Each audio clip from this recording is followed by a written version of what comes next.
Hi everyone, welcome to Finance MD. My name is Zorayda Rosanes. I'm one of the Executive Vice Chairman of IMG or International Marketing Group.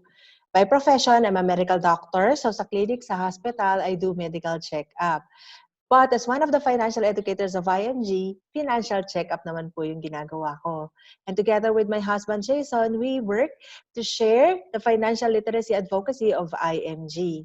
For this coaching session, I'm going to share to you about Kaiser International Long-Term Healthcare. But before I give you the details about Kaiser, let me first share to you how to build a solid financial foundation. Like building a house, kailangan matibay po yung ating financial foundation. Ang isang bahay, kailangan matibay yung pundasyon. Pag nagkaroon po ng lindol, baha, bagyo, hindi po agad masisira ang bahay natin kung matibay yung foundation. Ganon din po sa finances. You must build a solid financial foundation para pag nagkaroon po ng financial emergency or financial calamity, hindi naman po babagsak yung bahay natin. On top is our investment. Stock market, mutual fund, real estate, those are example of investment. So we invest to reach our financial goals. But we have to protect it. How? By creating an emergency fund. Emergency fund is at least 3 to 6 months of your expenses. Nakaset aside po ito so that pag nagkaroon po ng emergency, like mawalan ng trabaho, malugi yung negosyo, may magkasakit sa pamilya, meron po tayong pagkukunan. We're not going to pull out our investment. Next is to eliminate debt. Debt is like a termite that is eating your financial house. Mas malaki pa yung interest ng utang compared to your investment. Bad debt will make your investment useless. Life insurance and healthcare fund are the real foundation in building wealth. We need life insurance, especially if you are a breadwinner. Dapat insured tayo so that when something will happen to you, may maiiwan sa family. At dapat may healthcare fund din po tayo. Just imagine if a breadwinner will get sick. Hindi makakapagtrabaho, so most probably walang kikitain. Gagastos kasi kailangang magpagamot. Imagine the financial burden to a family if walang kinikita yung breadwinner and kailangang gumastos because magpapagamot. And ang pinaka-importante po is to increase your cash flow to fund our goals. Ang cash flow po ay ang perang pumapasok at lumalabas sa isang pamilya. Income minus expenses. Ano ba kadalasan ng mas malaki, yung income o yung expenses? So dapat yung income, kasi kung mas malaki pa yung expenses, mahihirapan yung isang family na mag-ipon. Nowadays, yung income natin from our first job is usually just enough to pay for the bills.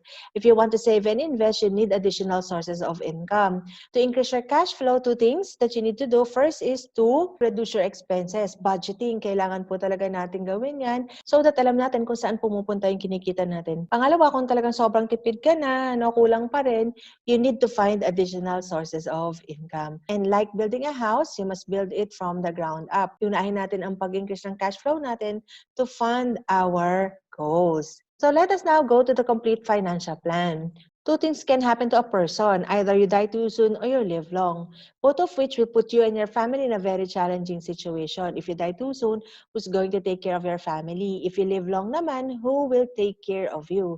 Ang solution po, if you die too soon, you need life insurance to replace the income or it will serve as an instant money para meron tayong maiiwan sa family just in case mag-pass away agad ang breadwinner. And if you live long naman po, solution is investment and long-term care. So three major financial needs. Investment, to generate continuing income even if you are already retired. Life insurance to protect your family if you die too soon. And healthcare to provide you healthcare when you retire or when you stop working.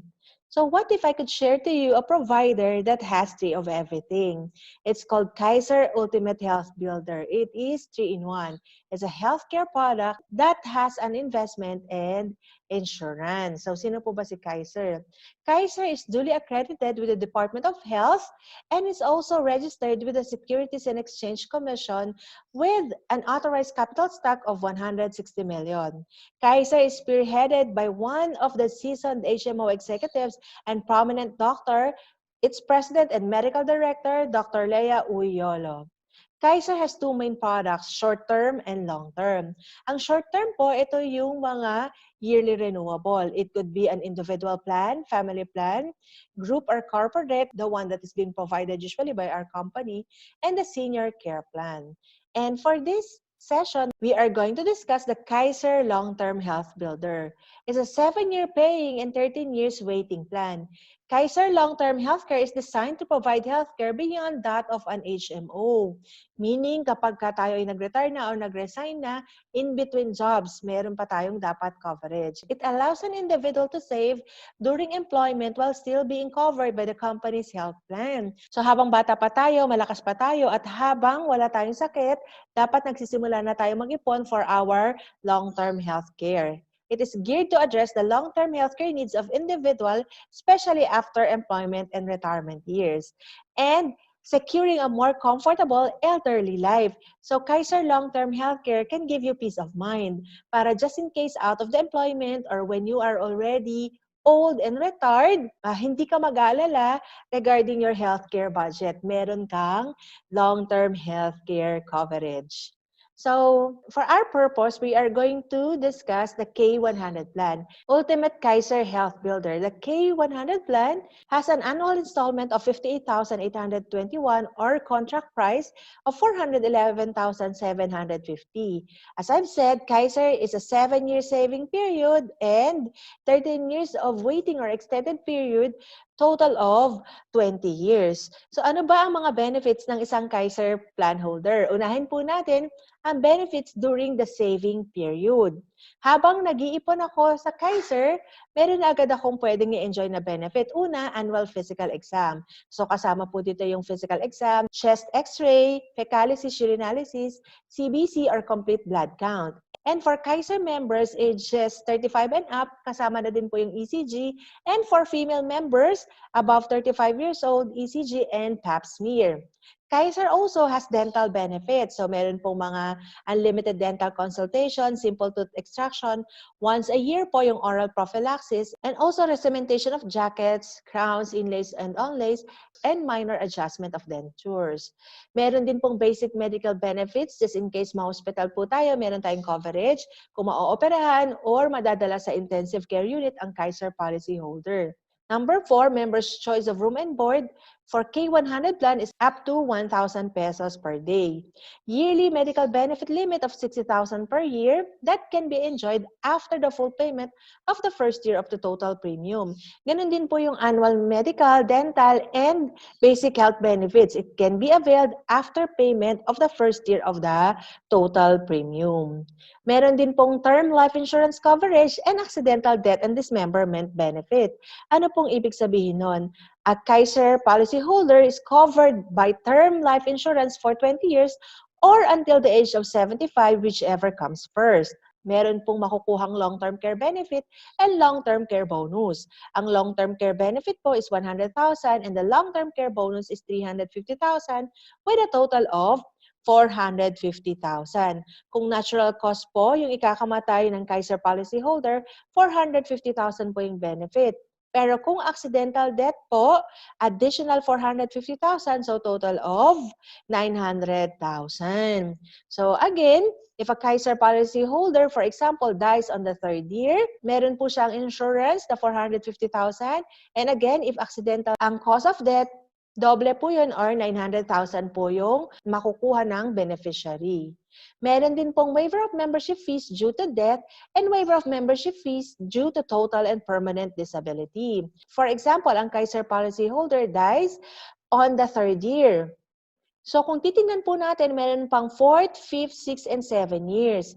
Ang ibig sabihin po ng waiver of installment due to death and credit of life, yun pong remaining premium from the 4th to 7th year, hindi na po kailangan bayaran ng family. So aside from the insurance benefit na makukuha nila, hindi na rin po kailangang magbayad ng remaining premium at kung sino po yung beneficiary, siya na po rin yung mag-e-enjoy ng health card. Next is waiver of installment due to disability.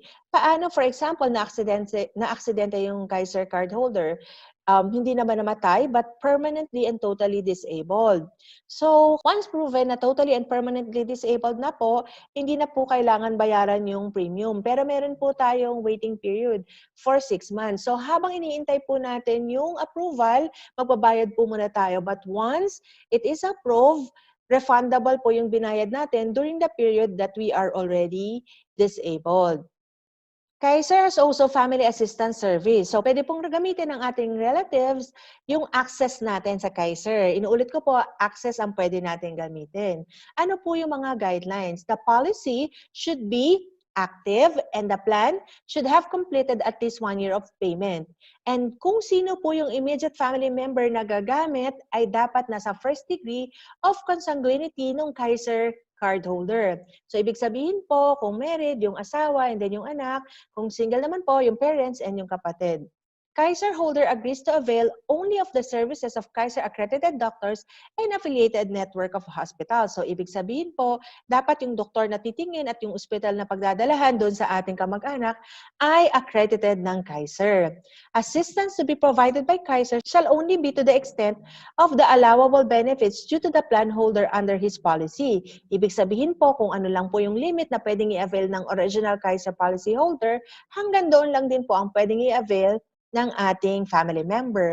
And prior to discharge of the nominated patient, payment should be settled to Kaiser. So, dapat magbabayad din po tayo sa Kaiser. So, once again, yung access lang po ang pwedeng gamitin ng ating relative so we could enjoy the discounts, but still, magbabayad po siya kasi hindi naman po siya ang original Kaiser cardholder. Kaiser approval to avail of such assistance must be first obtained by the member and the issuance of LOA will then be given. So, dapat po, bago ma-admit or once na-admit, i-inform na agad po yung Kaiser na gagamitin yung family assistance benefit. Kasi kung doon po natin i-inform yung Kaiser kapag madi-discharge na po yung patient, baka hindi na po natin magamit yung family assistance services. So please note that this assistance is an accommodation and not considered a benefit of the plan. Hence, approval and denial on the availment solely depends on Kaiser management evaluation. Next is, ano naman yung benefit ko during the extended healthcare coverage period? Meaning, doon naman ako sa 8 years to 20th year. For a K100 plan, ang una nating benefit is that 10% yearly health benefit. So, pagdating po ng 8th year, you'll be given 10% of your plan. So, nakalagay po dyan, 8th year, 9th year, 10 years, 10,000 each years, and so forth and so on. Kapag hindi po natin ito nagagamit, nag-earn po ito ng interest. For this illustration, it is being computed at 10%. So for example, on the 8th year, you were given 10,000. Hindi mo siya nagamit. Pagdating mo ng 9th year, another 10,000.